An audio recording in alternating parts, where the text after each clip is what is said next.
さな画面が劇場になる。プレイングシネマタイムトラベラーズ。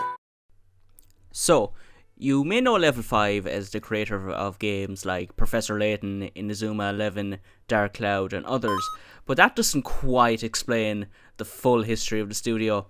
The company was founded by Akihiro Hino, who in the Super Famicom era was excited by the possibilities presented by upcoming 3D graphics. After working in the industry for some time, an encounter with Sony gave him the opportunity to start a new company and produce a new RPG for the then upcoming PlayStation 2, that game being Dark Cloud and its sequel Dark Chronicle.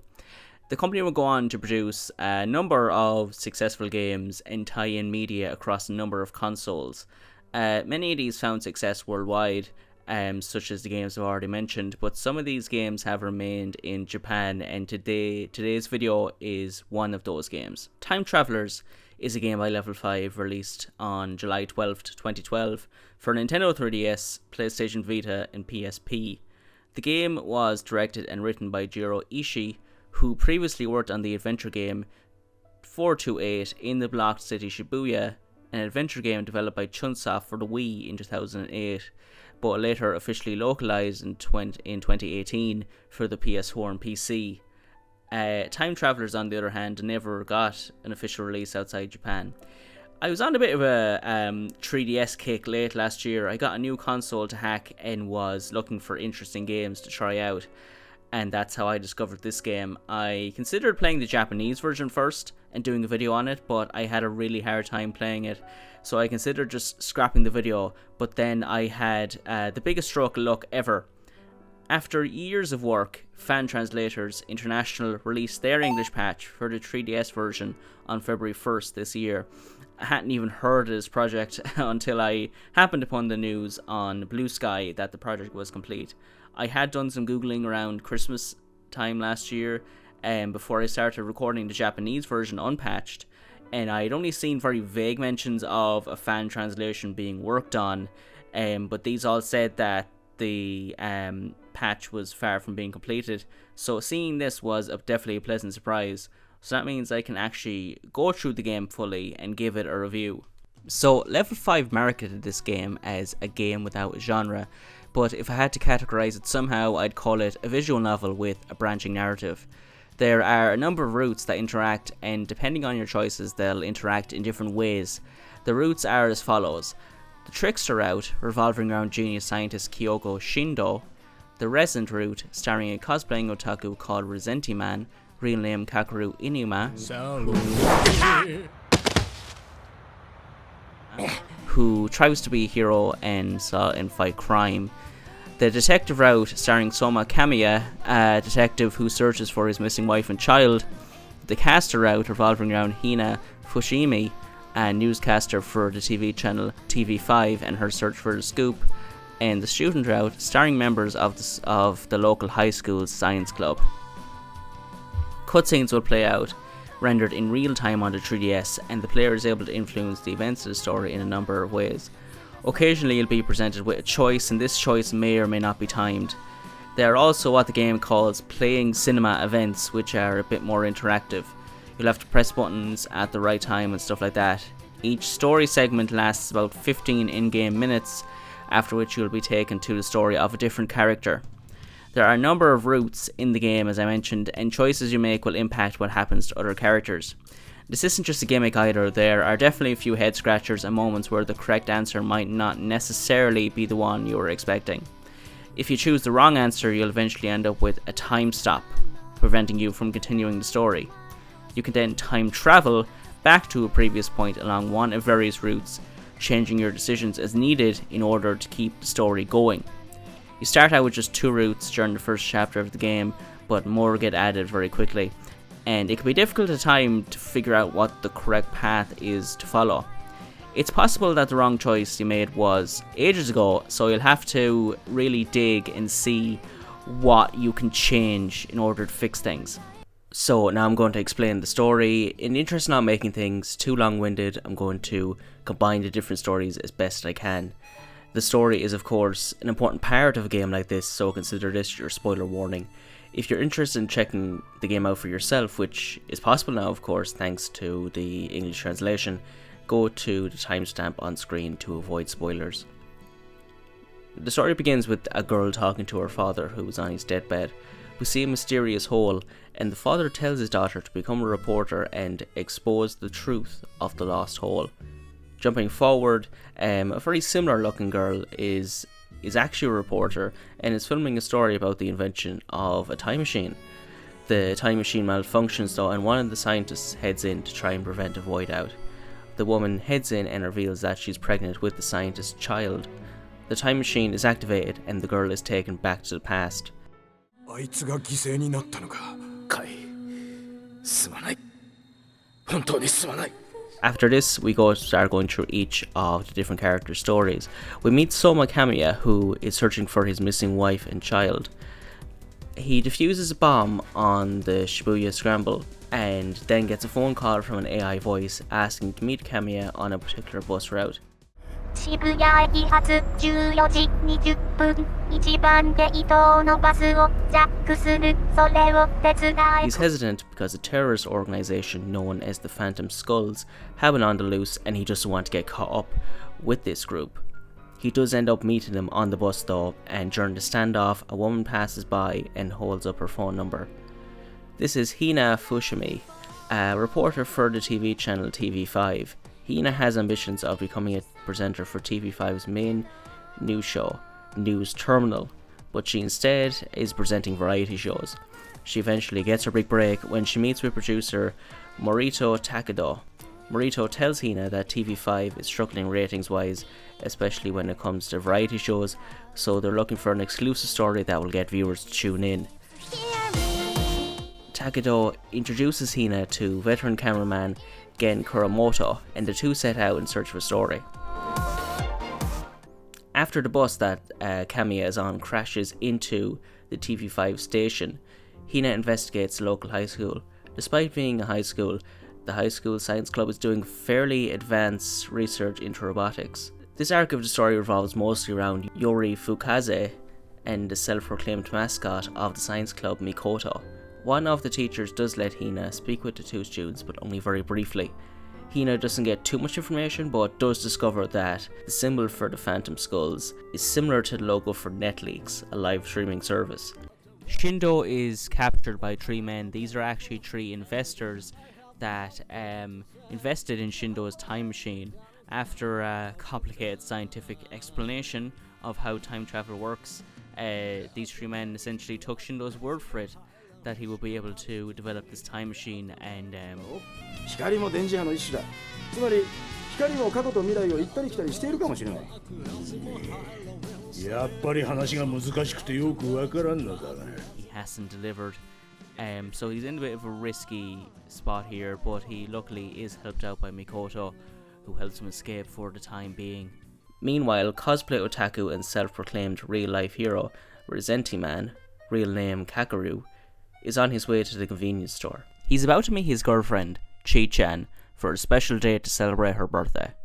He goes to pick up some pork buns, but is shocked to discover that he doesn't have enough money in his bank account. He calls his dad, who tells him, as previously agreed, Kakaru will no longer receive an allowance now that he's reached the age of 30. Kakaru's friend, who works at the convenience store, Nappa, encourages Kakaru to get a job. Kakaru is from Thailand and came to Japan as a Muay Thai fighter. Nappa works part-time at the convenience store though and sends his earnings from fighting back to his family in Thailand. Kakaru stays optimistic though. Being a hero doesn't mean you have to have a load of money after all, but our hero throws a tantrum after his girlfriend breaks up with him.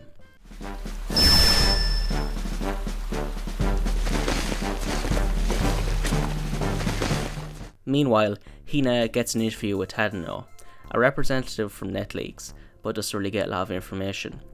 This mysterious man comes in and attacks Hina, who manages to fend him off, fortunately thanks to a taser she was given from her work.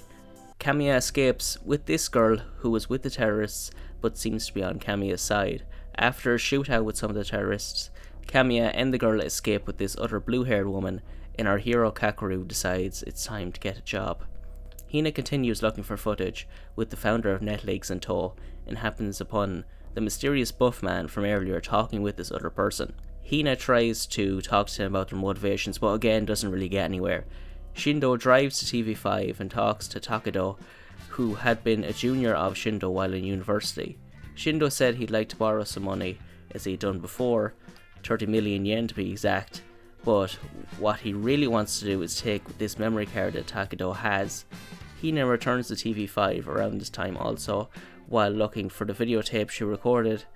She also finds this other tape that the two guys from earlier were looking for. She plays this tape inside the studio's archival room and is shocked by what she hears. This is an interview her father had done with an anonymous scientist who worked at the Cylinder Lab, doing research into quantum energy. An incident at the Cylinder Lab years prior had caused a number of people to lose their lives, but this incident had gone unreported because there are some people profiting from the use of quantum energy. Meanwhile, Kakeru has a successful job interview after being approached by a mysterious girl who tells him he is a true hero. He also meets Chi-chan, who is now trying to pursue a career as an idol. あの人、悪い話、夢です。 Returning to his hero work, him and this mysterious girl encounter some of the terrorists, but luckily Nappa shows up to help out. Then, this man shows up and demands that our hero hand over the girl. For a while now, the Science Club have been interested in the Cylinder Lab and have been trying to figure out how they can get in and see it for themselves. Mikoto asks Yuri to pick up a cake from the convenience store before meeting her at the lab. Yuri does this but finds himself being jumped by some goons while on his way to meet with Mikoto. With the supervision of their teacher, Miss Aito, the group get to the top of the Cylinder Lab and then...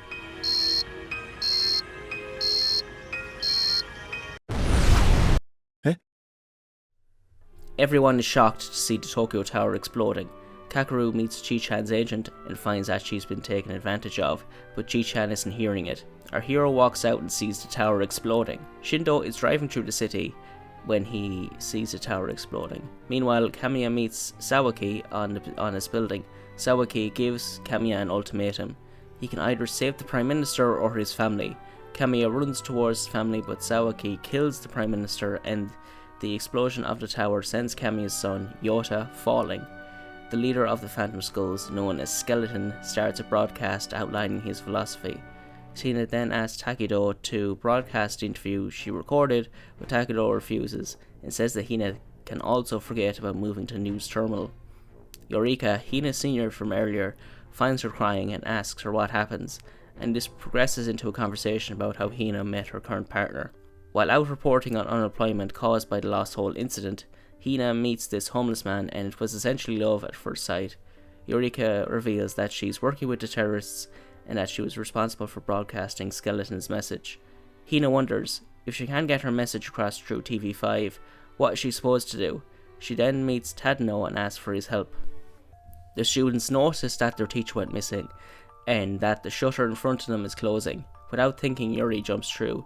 It's also here that we learn he was wrapped up in an incident revolving the Cylinder Lab years ago that caused one of the scientists to be killed. Yuri and his mother made an apology to the scientist's family. Shindo returns to the investors with the memory card he took from Takedo and finds that him and his goons have taken Mikoto. They play a card game. Shindo wins and as promised, Mikoto is returned safely. Kamiya tries to move the debris in the tower but doesn't find Yota.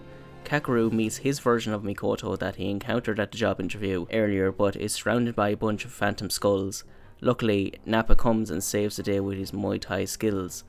Hanma shows up though and Nappa tells Kakeru to go with Mikoto.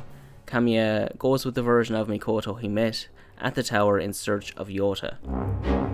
Mikoto and Yuri walk through the Cylinder Lab but they're hopelessly lost, and Mikoto shows Yuri this research article about time travel. From here, the truth starts being revealed to all the main characters. Shindo tells his Mikoto that several people are being affected by a time loop, sending them back in time whenever they're put in danger.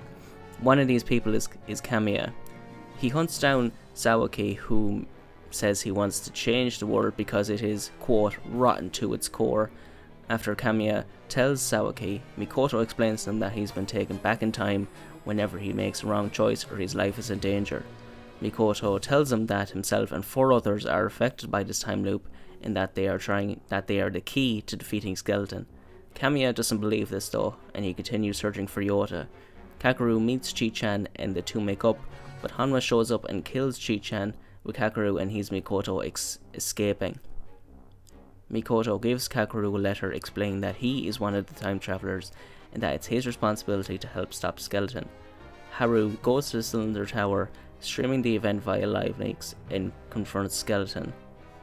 The mysterious leader of the Phantom Skulls tells Hina that he is a time traveler and that she is one of the people also affected by the time loop. Skeleton reveals that his plan is to destroy Tokyo. All Japan Electric is using dangerous quantum energy to power Tokyo, and so the timeline in its current state cannot be allowed to continue. Hina also makes another realization. Skeleton is her boyfriend, Shunsuke. Shunsuke is also Shindo's business partner who worked with him on the time machine. Kakeru sits in the park feeling sorry for himself when he meets Tadano. Next thing, Tanaka, the homeless man that Kakeru saved at the beginning of the game, shows up and encourages him not to give up. The three sneak into the cylinder lab through the sewer and disable a bomb connected to the All Japan Electric building. Kakeru then runs into Hanma for a final showdown, and the old man distracts some goons, has a final showdown and saves Mikoto.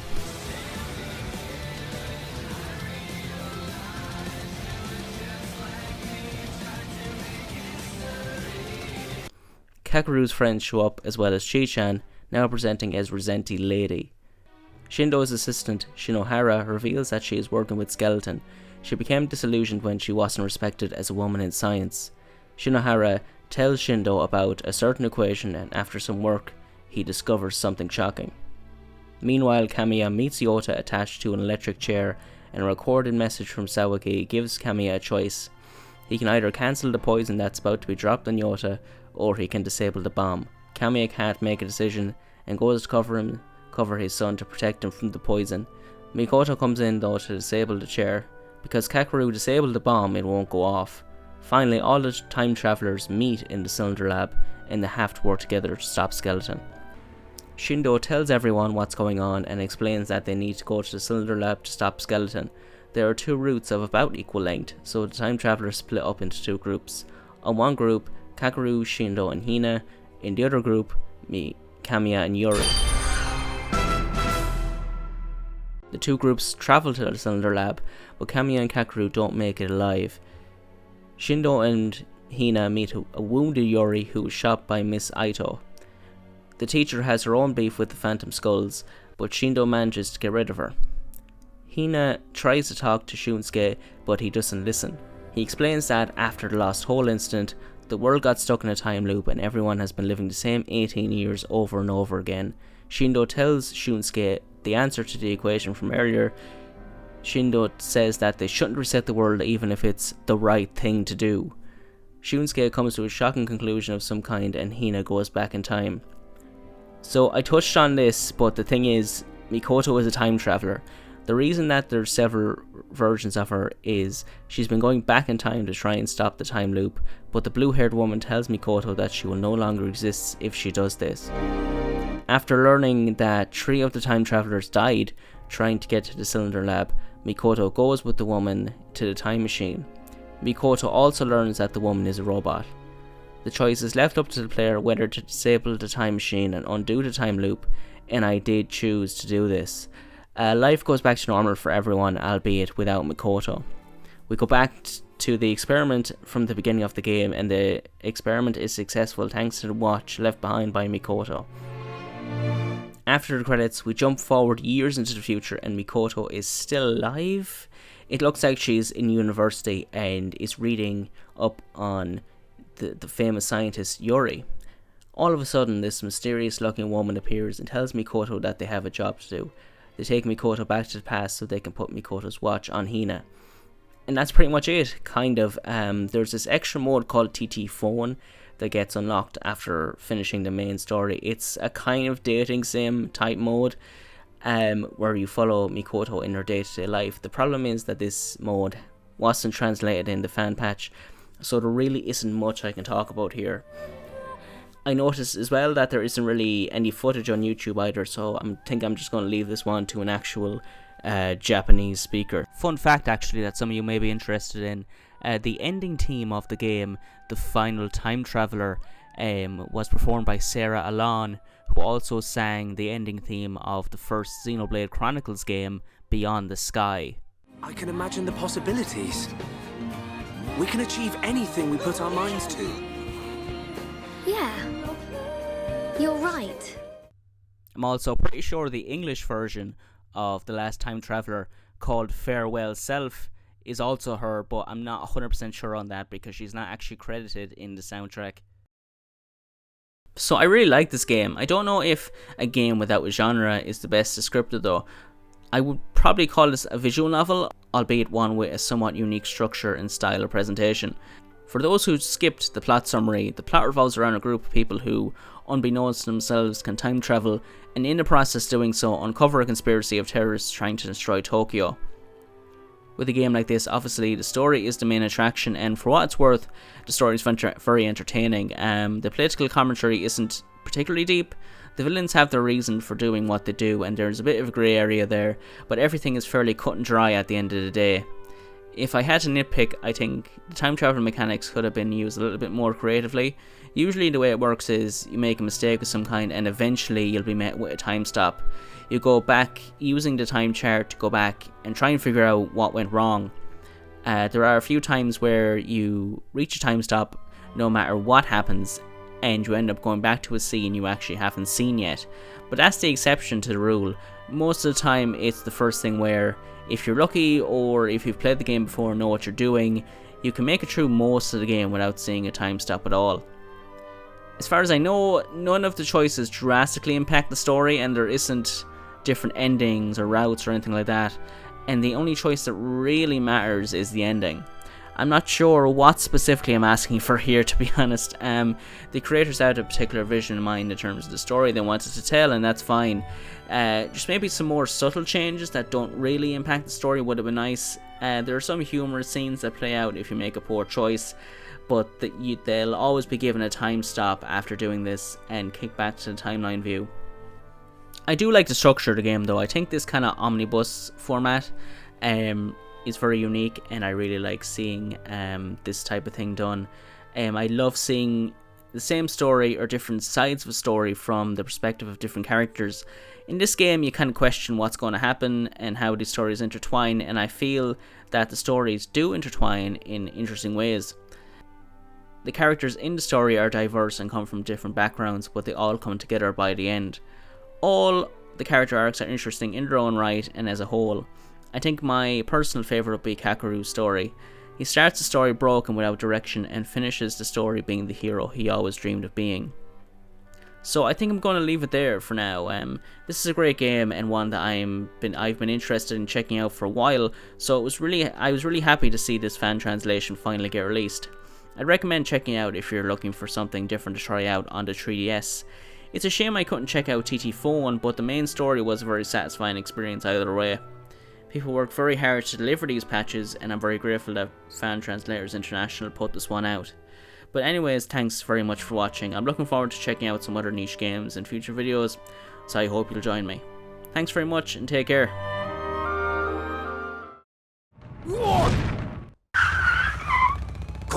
これはデロリアン。おい危ないだろうわ毒。まあ俺は毒といえば毒だがだったら隣はマーティか。赤いダウンジャケット分かってるじゃないか。でも救命胴衣だよな。何言ってるのあの人。